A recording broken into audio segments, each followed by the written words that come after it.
एउटा धारिलो हतियार प्रहार गरी एकजना व्यक्तिको मृत्यु भएको सन्दर्भमा आजभन्दा झन्डै 5-6 दिन अगाडिको यो घटनामा संलग्न व्यक्तिहरूको पक्राउ र यो घटना कसरी घटेको थियो, के भएको रहेछ भन्ने सन्दर्भमा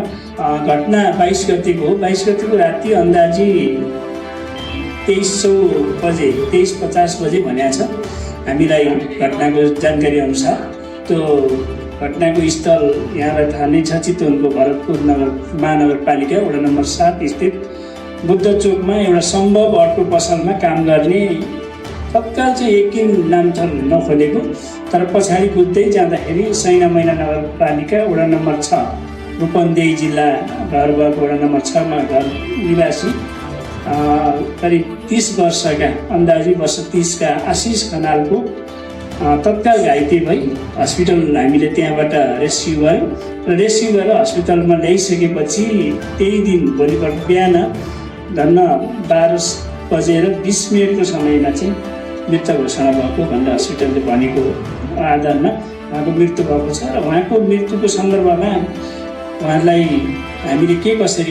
कसरी यो घटना घट्यो भने तत्काल हाम्रो प्रहरीको एउटा टोली घटनास्थल पुग्यो। त्यसको अनुसन्धान प्रक्रिया तत्काल घटनास्थलबाट हामीले सुरु गर्यौँ र त्यसमा संलग्न व्यक्तिहरूलाई हामीले अहिले 2 जनालाई पक्राउ गरिसकेका छौँ। एकजना जो व्यक्ति त्यसमा संलग्न हुनुहुन्थ्यो, जो व्यक्तिले प्रहार गरेको छ, त्यो व्यक्ति र अनि उसलाई त्यहाँबाट भगायो उम्काउँदा र राख्ने कुरामा सहयोग गर्ने अर्को एकजना व्यक्ति पनि हामीले पक्राउ गरेर 2 जना व्यक्तिहरू अहिले हाम्रो नियन्त्रणमा रहेको अवस्था छ। यी 2 जना व्यक्तिलाई हामीले कास्कीको पोखरा महानगरपालिकाको वडा नम्बर 15 स्थितबाट हामीले उन 2 जनालाई पक्राउ गरेर ल्याएको अवस्था हो। यो प्रारम्भिक बुझ्दाखेरि यो किन यस्तो भएको रहेछ भन्ने सन्दर्भमा यो जो मान्छे मृत्यु भएको छ, मृत्यु र त्यो पीडक 2 जना पहिला साथी नै थिए। साथीमा काम छोडेको अलि कुराकानी गर्दै जाँदा कृष्णबहादुर खड्गालाई, जो मान्छे अहिले हामीले प्रतिवादी भनेर भनेका छौँ, उसले जो मृतकसँग अलिकति पैसाको लेनदेन र पैसाको सन्दर्भमा एउटा मोबाइल दिनुपर्छ, त्यो मोबाइल चाहिँ मलाई फिर्ता दिनुपर्छ भनेर उसले मोबाइल मागेको अवस्था देखिन्छ। त्यो मोबाइलको सन्दर्भमा उनीहरूको 2टाको विवाद छ 2-3 दिन अगाडिदेखि नै, र बारम्बार कृष्ण खड्कालाई फोन म्यासेज गरेर उसले फिर्ता नदिएको भन्ने खालका 2टाको भयो। भनेको मृतकले त्यो फोन चाहिँ कृष्ण जुन अहिलेको प्रतिवादी छ उसले नदिएको हिसाबले फोनको लेनदेनको कुरामा 2 जनाको झगडा भएको देखिन्छ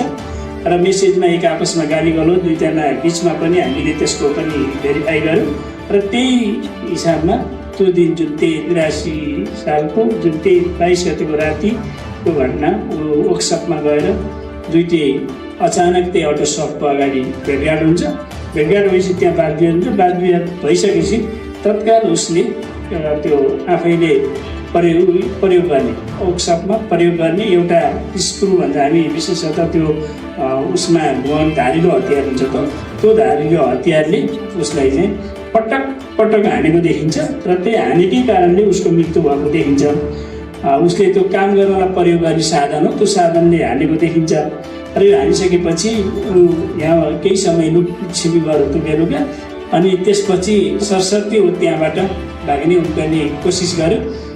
गर्दै जाँदाखेरि उसले चाहिँ अब कृष्णबहादुर खड्का र उसलाई